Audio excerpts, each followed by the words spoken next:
Well, I'd say my dental journey began at about the age of 7.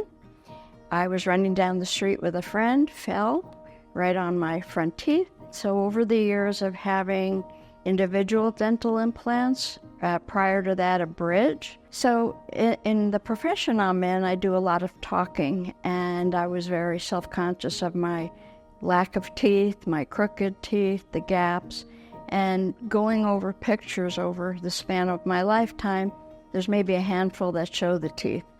And I guess I reached a point of enough, and I couldn't eat as well as I used to, but I just, people would look at me and go, "Are you angry, mad, sad?"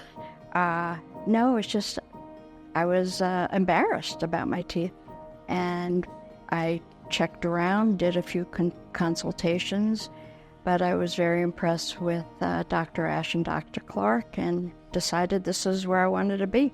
When I met with the doctors, I felt they really cared about their patients. I felt that they were very thorough. They answered any questions, basically held my hand through the process. I felt safe and secure. I did not hesitate. I couldn't have done it fast enough. I think the biggest regret might be I didn't do it sooner. I think what was, uplifting or just sort of made me chuckle was strangers would stop me and just tell me what a great smile I had, which, by the way, never happened in my life. So very happy with the outcome, very happy I can eat.